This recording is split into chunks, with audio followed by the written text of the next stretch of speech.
Bonsoir tout le monde et bienvenue aux entrevues de la Semaine de l'Action bénévole dont le thème est proposé par la Fédération des centres d'action bénévole du Québec qui est Bénévoler, c'est chic.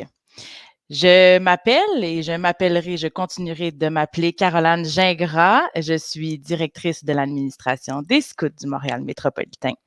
J'aurai l'honneur et le réel plaisir d'animer les rencontres en direct avec vous au courant de la semaine et je serai aussi accompagnée de Benjamin Leduc, conseiller jeunesse du Scout du Montréal métropolitain, qui animera à son tour des entrevues.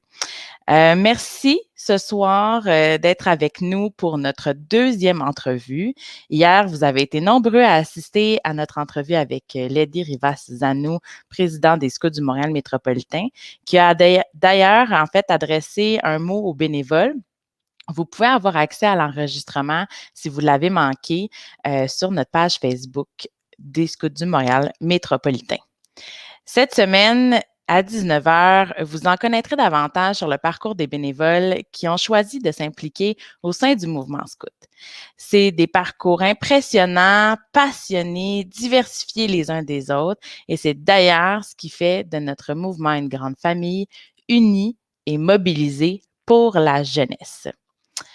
Donc, avant de vous présenter et d'accueillir notre invité, je vous rappelle qu'il est possible de gagner un nœud papillon en adressant une question à notre invité dans les commentaires. Il n'est pas nécessaire que votre question soit sélectionnée pour participer au concours. Il suffit simplement de l'écrire. D'ailleurs, si vous souhaitez que votre nom apparaisse à l'écran lorsque j'adressais votre question à notre invité, n'oubliez pas de cliquer sur le lien StreamYard et d'autoriser l'application. Le lien est dans la description de l'événement et dans les commentaires. Les gagnants seront annoncés lors de notre diffusion en direct samedi le 24 avril à 19h. Alors, ce soir, je vous présente une animatrice passionnée du 229e groupe Notre-Dame-des-Neiges et administratrice au sein du conseil d'administration de l'Association des Scouts du Canada, Noémie Bérard-Timon. Comment ça va? Allô, ça va bien, toi? Oui, ça va bien. Contente de t'avoir avec nous ce soir. J'espère que les gens seront en rendez-vous parce que je pense qu'en soi, bon, on va recevoir de belles personnes, mais je pense qu'en soi, tu as un parcours Ça va être particulier. malade. Donc, j'espère que les gens Oui, poseront des questions et seront là, mais j'ai l'honneur de débuter ça avec toi. Comme je mentionnais, toi, tu as été jeune dans le mouvement, là, ça fait longtemps que tu es ouais. impliquée. Puis là, maintenant, tu es animatrice, tu fais plein de choses. Parle-moi un petit peu de ton parcours en général au sein du mouvement Scout. J'ai commencé mon parcours dans le mouvement scout, j'avais 6-7 ans, aux Hirondelles, parce que oui, j'ai eu la chance d'être dans l'unité Hirondelle, puis ensuite d'animer, mais j'ai commencé par être jeune. Et j'ai fait tout mon parcours scout jusqu'aux pionnières, puis après les pionnières, on dirait que la transition avec l'animation s'est fait naturellement dans la culture de mon groupe. Ça fait partie aussi un peu de la suite du parcours. Puis j'avais un intérêt pour l'animation aussi. Mhm. À l'extérieur, j'allais aussi dans un camp de vacances, j'ai animé là aussi. Donc, ça s'est vraiment fait comme naturellement. Puis j'ai commencé à animer aux Hirondelles pendant 5 ans. Je tout le temps, mais je pense que je dis la vérité. Et après ça, j'ai animé, j'anime en ce moment au Pionnier du 229e, puis c'est ma troisième année cette année. Donc voilà, c'est à peu près ça. Félicitations, Depuis un bravo. an, je suis aussi, j'ai pris un nouveau défi en tant qu'administratrice au sein de l'Association des Scouts du Canada, dans le CA. Donc c'est quelque chose que Oui. j'avais jamais fait.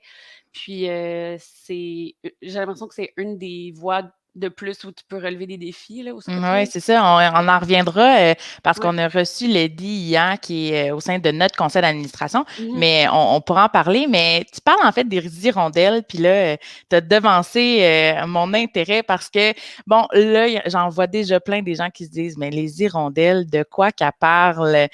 Moi, je le sais, il y en a peu qui le savent, c'est quelque chose de particulier qu'on a dans le mouvement, mais qu'on Mmh. avait. Donc, je te laisse un petit peu nous parler de ça, de cette pédagogie. Ben oui, en fait, les hirondelles, c'est c'était en fait, c'était la méthodologie qui était attitrée aux filles de 7 à 8 ans, 7-9 ans. L'équivalent des castors. Exactement, l'équivalent des castors. Et il n'y a pas eu beaucoup de groupes hirondelles. Il y en a, je pense, eu 3 à son apogée dans la vie. Et ben, à la 229e, on en avait un groupe d'hirondelles et c'était vraiment une fierté pour nous. Moi, j'ai adoré ça. Je trouve que c'est une porte d'entrée qui est incroyable pour le scoutisme, pour les filles aussi qui veulent être impliquées dans le Ouais. scoutisme. Puis, en gros, la méthodologie était basée sur Plume l'hirondelle qui tombait de son nid, puis qui essayait de retrouver sa famille, puis qui, à travers une panoplie de péripéties, rencontrait plein de personnages et se faisait des amis, mais apprenait aussi à surmonter ses peurs. Donc, c'est vraiment une méthodologie que j'ai appris que je me suis appropriée, qu'on s'est appropriée avec l'équipe d'animation, puis Mmh. qui est vraiment, qui était toujours vraiment, je parle au passé, là, faut que je m'habitue, Ouais, mais qui était toujours extrêmement appréciée des jeunes, là. c'est Donc oui, ça. je me trouve chanceuse d'avoir pu être jeune, puis d'avoir animé aussi cette unité-là.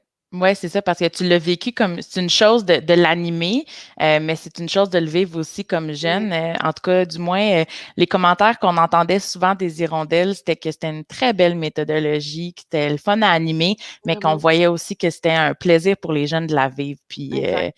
ouais, donc, puis là, de ce que on peut sous-entendre, mais on va le dire, elle n'existe plus Elle n'est plus officiellement. Elle n'est plus. elle n'est Elle sera dans nos merveilleux souvenirs, en tout cas, ça, c'est clair. définitivement. Oui, parce que c'est ça, dans le fond, au niveau du mouvement, là, il y avait, au début, il y avait gars et filles, donc c'est Mmh. pour ça qu'on avait Hirondelle et Castor. Puis là, on Exact, parle plus de mixité, donc voilà. super, ben c'est ça. Puis tu mentionnais que tu étais aussi au sein du conseil d'administration de l'ASC. Oui.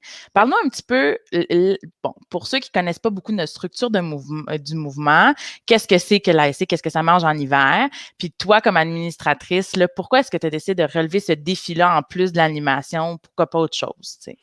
Mais moi, il faut dire à la base que j'ai un background en sciences politiques. J'ai une maîtrise en sciences politiques. Donc, comprendre ce qui se passe au-dessus de moi, ça a toujours fait partie de mes intérêts.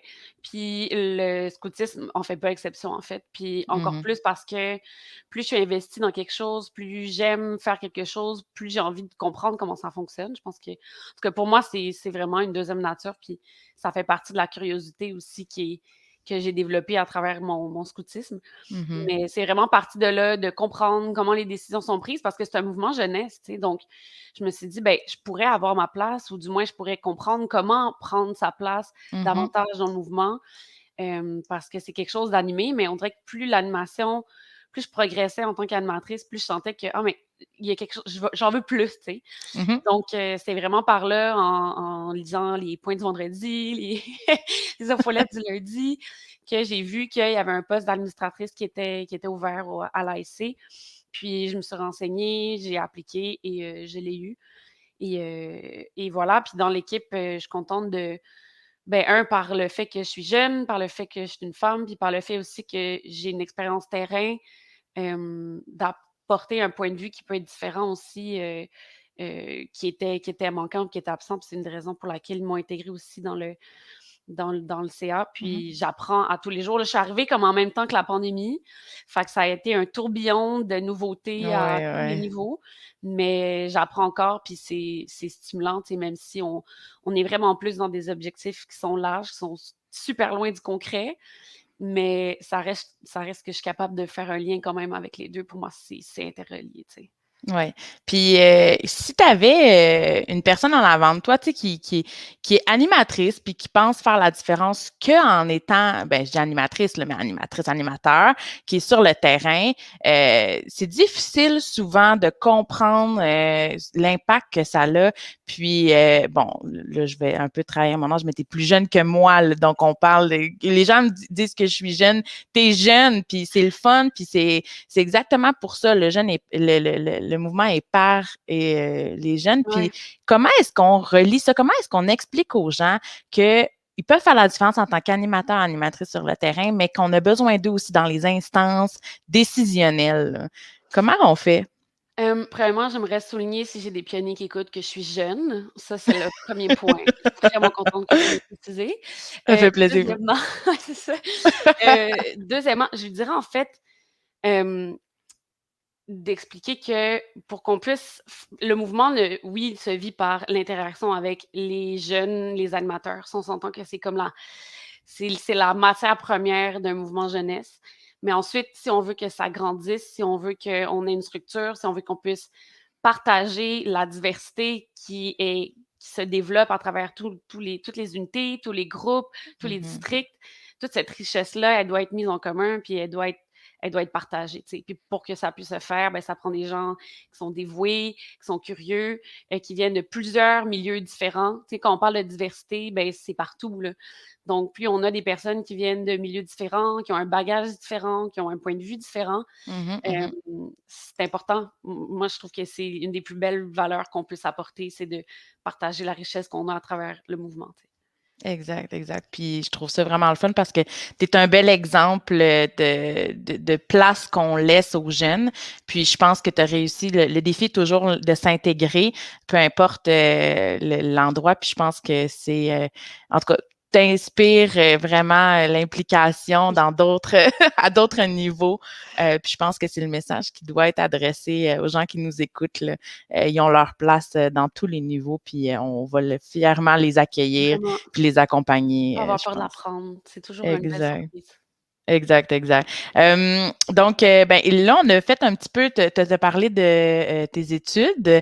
Euh, Peux-tu nous expliquer qu'est-ce que tu fais dans la vie, Mmh mh. ton parcours un petit peu professionnel, puis le lien avec le scoutisme, qu'est-ce que ça t'a apporté? Parce que tu as continué, évidemment, à t'impliquer au niveau du scoutisme, mais souvent, les gens vont dire, ben, j'ai acquis des compétences, j'ai acquis une expérience. Comment tu l'appliques dans ton milieu professionnel? Je dirais que d'abord et avant tout, le scoutisme m'a définitivement apporté la curiosité, puis l'ouverture d'esprit, ou en tout cas, peut-être que j'avais ça en moi caché quelque part, mais ça m'a vraiment permis de le développer. Puis sans ça, je pourrais pas faire le travail que je fais en ce moment, ou même les connaissances que j'ai acquéries pendant mes études. En ce moment, je travaille pour l'organisme qui s'appelle Dans la rue, qui vient en aide aux jeunes itinérants à Montréal. Mhm, Je travaille dans la sphère administrative, donc je suis pas sur le plancher, je suis pas avec les intervenants, mais on est plus dans l'équipe qui s'occupe, de la collecte de fonds, du financement. Puis, je m'occupe principalement des partenariats avec différentes entreprises, des artistes aussi, et des dons matériels de différents donateurs. Puis, avant la pandémie et après la pandémie, si ça existe ce temps-là, ça va être de reprendre le bénévolat plus corporatif avec, c'est ça, des entreprises.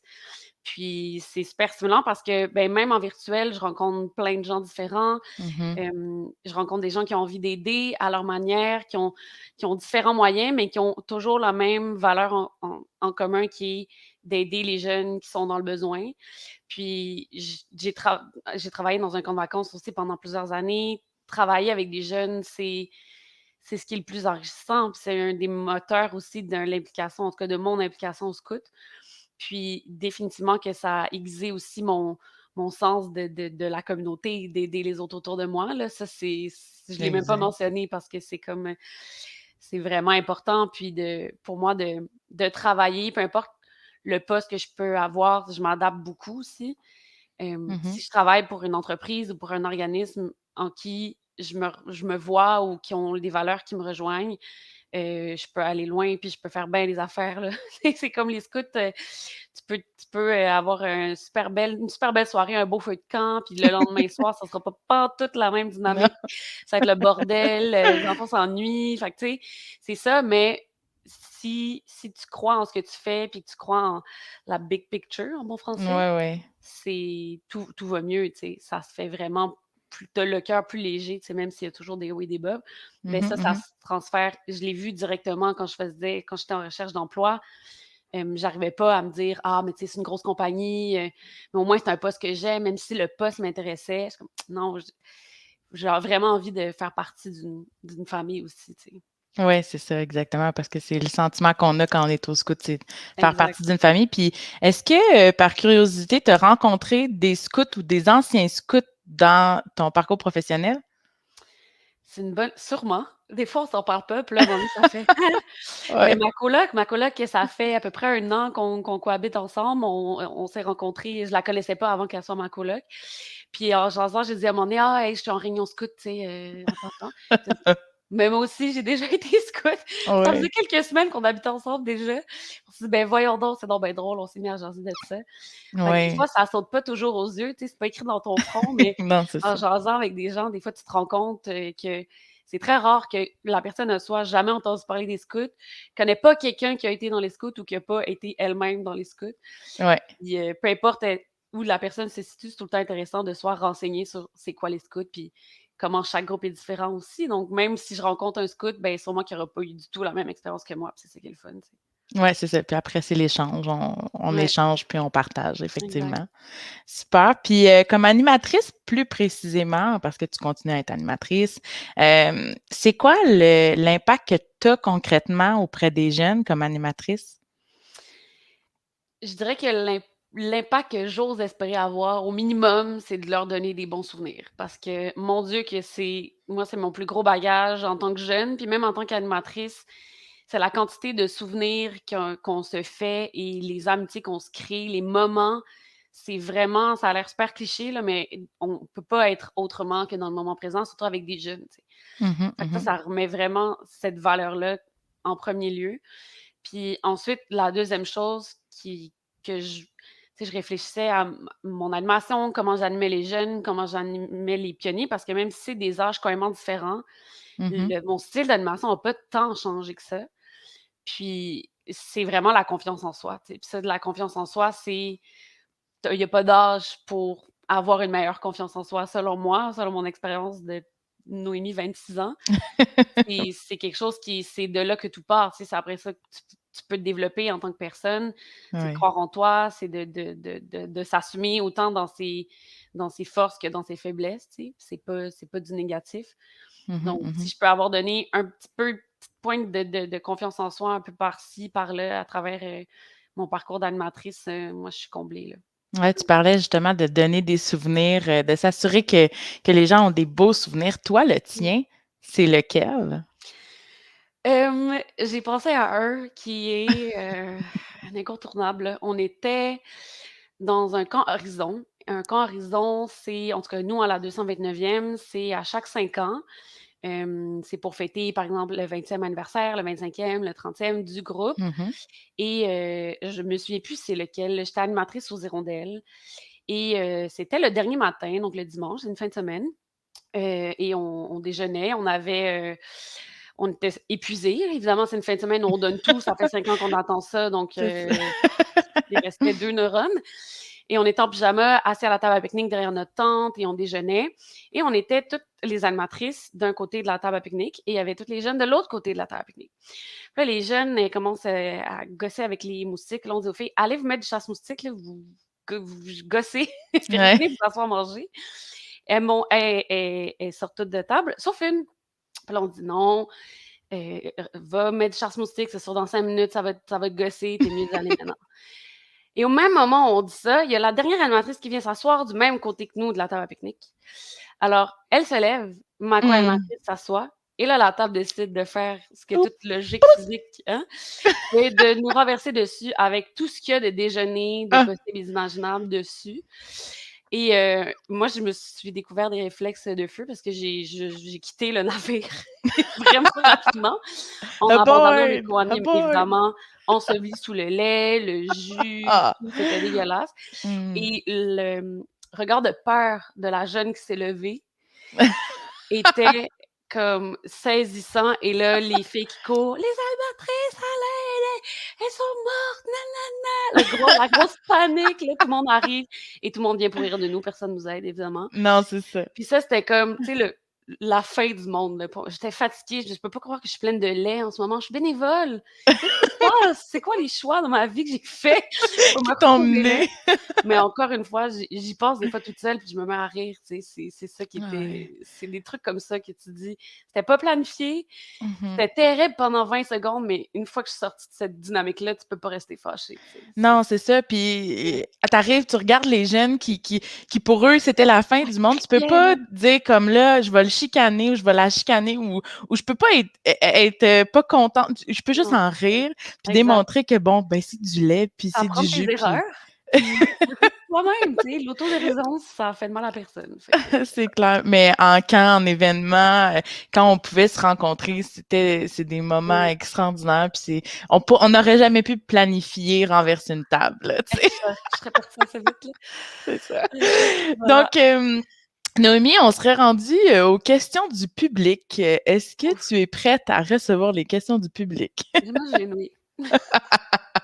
Non, tu vas voir, sont pas très, pas très difficiles. Ben, on en a déjà parlé, mais en fait, parce que j'ai une question pour savoir est-ce que tu as déjà été impliquée comme dans le mouvement comme jeune ou est-ce que tu t'es impliquée seulement rendu à l'âge adulte? On en a parlé un peu plus tôt. Mais Gaëtan demande qu'est-ce qui t'a motivé qu'est-ce qui t'a motivé durant ton parcours jeune à t'impliquer comme adulte? Tu en as parlé un petit peu, le 229e a cette magie-là, parce que je vais l'appeler comme ça, ou ce loisir de pouvoir avoir un intérêt majeur des jeunes à vouloir devenir adultes. Là, vous n'avez pas Ouais. de problème de relève là, comparativement à la majorité des groupes. Fait que Mmh. en répondant à la question à Gaëtan, qu'est-ce qui fait en sorte que le 229e a cette magie-là? Là? La première chose qui me vient en tête, c'est la dynamique qu'on a entre animateurs. Clairement, quand tu vois les animateurs, c'est oui, entre unités, avoir du plaisir, mais à l'intérieur de l'unité, mais aussi entre les différentes unités, c'est des personnes qu'avant la pandémie, je voyais à l'extérieur aussi de la vie scout que c'est devenu des amis de vie. Donc ça paraît aussi, puis tu sens un peu la dynamique, tu as envie de faire partie d'un groupe encore plus, tu un groupe d'adultes, là, c'est différent aussi. Puis, je pense que c'est difficile à savoir parce qu'on s'est souvent, tu sais, on s'est souvent posé la question à savoir qu'est-ce qui fait que dans telle unité, parce qu'il y a des unités, tu sais, par exemple, au pionnier, c'est difficile d'avoir des animateurs qui veulent s'impliquer pendant 4, 5, 6 ans à long terme parce que souvent, ils sont un peu plus vieux.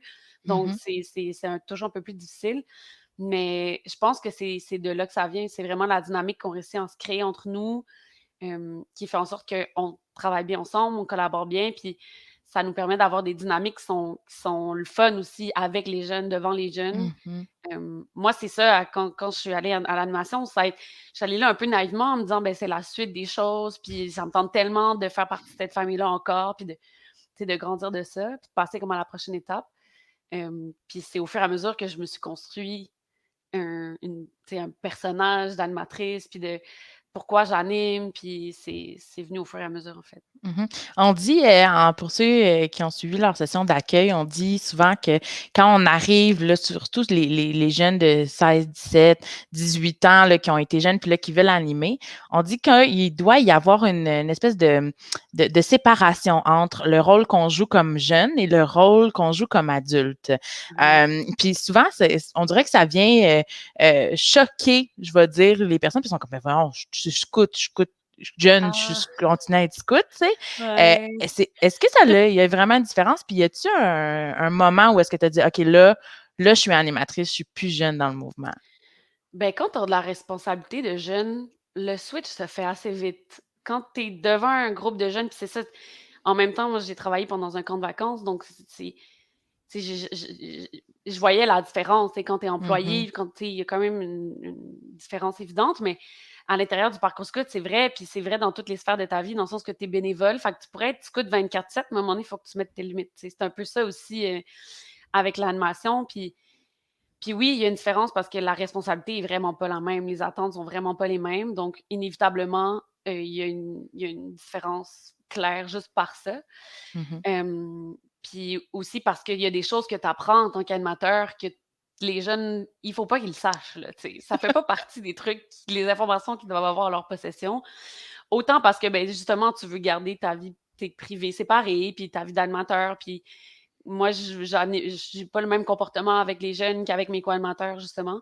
mhm. Puis aussi, ben, c'est ça, tu veux pas perdre la magie, de l'animation aussi, tu sais. Il y a des trucs que tu veux garder secrets, tu sais, les vrais noms, des affaires de même, là. Fait que C'est ça. c'est ça. Exact. Donc, prochaine question. Là, je me doute un peu de la réponse, mais je te laisse le loisir d'y répondre. OK. Nadia, avez-vous vécu un camp scout au niveau international? Oui, j'ai eu la chance d'en vivre 2. Un en tant que jeune, puis un en tant qu'animatrice. En tant que jeune, on est allé en République dominicaine. On avait travaillé sur un terrain d'église avec des personnes là-bas pour construire un camp de jour. C'était vraiment, j'ai pas de mots pour parler de cette expérience-là, autant que c'est une ouverture drastique à une autre culture. C'est de se mettre en danger, c'est un environnement qui est complètement différent. C'est vraiment, c'est de l'ouverture d'esprit, mais à fond la caisse. Puis c'est incroyable comme expérience. Puis en tant Mhm, qu'animatrice, ça l'est tout autant. On est allé au Costa Rica avec les pionniers, pas l'été passé, l'autre d'avant. Puis c'était incroyable. C'était un camp qui était vraiment plus axé sur, on était sur une ferme, donc vraiment l'aspect d'être éco-responsable. Puis surtout au Costa Rica, c'est vraiment une culture qui ont, c'est vraiment important là-bas. Donc, et axé sur l'environnement aussi, la nature est centrale là-bas. C'était incroyable. Puis de vivre ça avec des jeunes aussi, c'était juste du fun, là. C'était vraiment, puis on était mhm, un petit mhm. groupe quand même aussi, là, donc tu sais, oui, on avait une responsabilité, mais c'est pas comme s'il était 20 puis que là, j'ai compté à chaque 30 secondes, là. C'était vraiment, on était un petit groupe soudé, puis c'était génial. C'était beaucoup de travail, là, de travail de la terre, Ouais, là, c'est puis ça. Je m'en c'est pas allais le te genre de demander choses que je ferais. comment ça se prépare? Ah, un camp à l'international? Ben oui. Oh mon Dieu, ça prend un an. Ça prend un an se préparer à ça. Ça prend beaucoup de recherche. Pour connaître la culture là-bas, faut pas arriver là en se disant, «Ah, je vais apprendre sur le tas» ou non, non, faut vraiment se préparer puis savoir ce qui est possible de faire, ce qui est moins recommandé par respect Mhm, pour c'est parce que oui, on va donner un coup de main en donnant du temps, en donnant des paires de bras, mais on prend beaucoup aussi de ces expériences-là. mhm. Donc c'est important On arrive aussi chez de quelqu'un, là, fait que c'est important de exactement, puis respecter. tout à fait. Fait que c'est vraiment d'arriver là préparé, puis d'arriver là avec l'ouverture d'esprit de, ben, tu sais, oui, on a ce cadre-là, on a un backup, on a plan A, plan B, plan C, plan D, mais ça se peut qu'on rende au plan G aussi, là. C'est Fait ça. que, c'est Puis il ça. y a, aussi pour ceux qui seraient intéressés là, à en savoir plus sur, la préparation d'un camp à l'international, il y a aussi Planète Scout au niveau, Oui. de l'Association des scouts du Canada là, en support avec, le Mmh. district là, qui peut, vous aider. Justement, en parlant là, de culture, on a une question, de Lady qui dit: «Tu as invoqué la diversité et l'inclusion tantôt, on vient d'en reparler. Ces valeurs sont-elles imprégnées dans le mouvement? Sinon, que faire pour que le mouvement soit inclusif?» C'est un sujet d'actualité, là, on ne se le Vraiment. cachera pas. Donc, qu'est-ce que tu en penses? On en a parlé aussi à l'intérieur même de notre unité. Puis un des éléments qui est ressorti, c'est d'avoir contact avec notre communauté proche. Tu sais, donc de savoir c'est quoi les organismes qu'il y a. Moi, j'étais dans le quartier Côte-des-Neiges. Donc, c'est quoi les organismes qui sont présents? C'est quoi leur vocation? Est-ce qu'ils sont actifs? Est-ce qu'il y a des collaborations qui seraient possibles? Puis c'est bon autant pour le recrutement, pour l'essence même de la raison du scoutisme, qui est de oui, en soi, on est un mouvement jeunesse, on a des valeurs pour les jeunes, pour qu'ils se développent dans un cadre éducatif, tu sais, mais c'est aussi pour l'ensemble de la communauté de faire des bonnes actions ou d'essayer de voir justement de quelle manière on peut aider des organismes qui, eux, travaillent depuis plusieurs années à développer leur mission à eux également.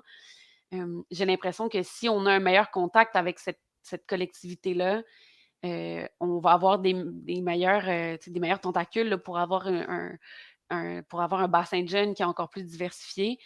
Puis l'autre aussi, c'est de nous, en tant qu'animateurs, tu sais, on est le premier contact avec la famille, avec les jeunes, c'est de se mettre dans des dispositions où on est apte à recevoir cette diversité-là aussi, tu sais.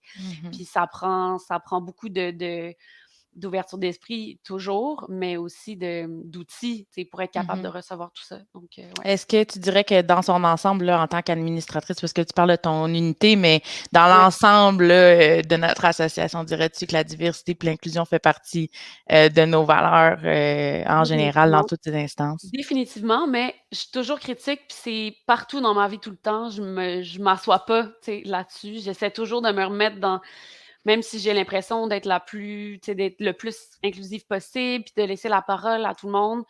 j'essaie tout le temps de me remettre en cause, me dire: «OK, mais comment j'aurais pu être encore plus à l'écoute ou comment j'aurais pu aller chercher une autre personne qui connaît tel sujet» ou c'est vrai, juste jouer avec mes pionniers à un jeu, puis on sortait des noms de célébrités, puis j'étais comme: «Ah ouais, il y a une femme dans les noms qu'on a sortis là. Ouais, ça c'était pas Ouais. super Noémie». Tu sais, c'est des trucs comme ça un peu partout de dire, ben, est-ce qu'il y aurait pu avoir puis souvent quand on se pose la question, on se dit: «Ben oui, on aurait pu publier telle annonce sur tel groupe Facebook ou on aurait pu en parler à telle Mmh. personne qui aurait pu connaître quelqu'un d'autre». Donc c'est vraiment c'est ça, en se remettant en question puis en essayant de voir s'il y a pas d'autres angles qu'on aurait peut-être échappé, tu sais? Puis c'est à l'avantage de tout le monde de Ouais. faire ça, là. Ben, c'est super intéressant. Écoute, il est déjà 19h30. Merci Noémie de nous avoir accordé ton Ça me temps, fait plaisir. puis merci de nous avoir inspirés. Est-ce que tu souhaiterais adresser quelques mots à nos bénévoles en cette semaine de l'action bénévole?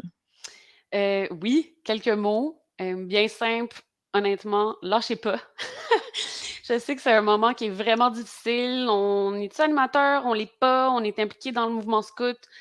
C'est difficile, on est sur pause, mais on essaie d'être présent quand même. Tout ça est extrêmement conflictuel, mais vous continuez à faire la différence quand même. Puis c'est important de garder ça en tête que par notre présence, par les échanges qu'on fait entre nous, avec des jeunes aussi, c'est par là que ça se passe aussi le scoutisme. Puis oui, on a hâte de retomber dans du concret, puis ça s'en vient, ça sera plus trop long. Lâchez pas, puis un grand merci aussi. Puis à ceux qui hésitent avant de s'impliquer ou qui, tu sais, qui seraient un peu réticents, ben essayez-le honnêtement. C'est la L'essayer, base. c'est Au pire, vous l'adopter. allez rencontrer des gens motivés, le fun, puis ça va être des belles rencontres. Puis au meilleur, ça va être une famille, puis ça va être une expérience qui va vous accompagner toute votre vie. Fait Exact, que puis merci. c'est quand même un bon bargain, là. Ouais, ouais, puis dans la description de Un bon l'événement, deal. en fait, les gens vont trouver le lien sur notre site web pour, trouver les possibilités de bénévolat. Ils sont listés, puis ils ont l'opportunité de pouvoir nous contacter directement à partir de notre site internet, si l'implication au sein du district les intéresse. Je remercie tout le monde d'avoir été là pour notre deuxième entrevue, dans le cadre de la semaine de l'action bénévole. Demain soir, 19h, c'est Benjamin Leduc, conseiller jeunesse, qui recevra un duo. Ben oui, un duo, Viviane Casebon et Gabriel Rioux, qui viennent de pair. Fait qu'on les a invités les deux en même temps. Alors, soyez des nôtres. On vous laisse sur une vidéo mettant en vedette les bénévoles du district. Donc, à demain et merci encore, Noémie. Merci, merci à toi, Caroline.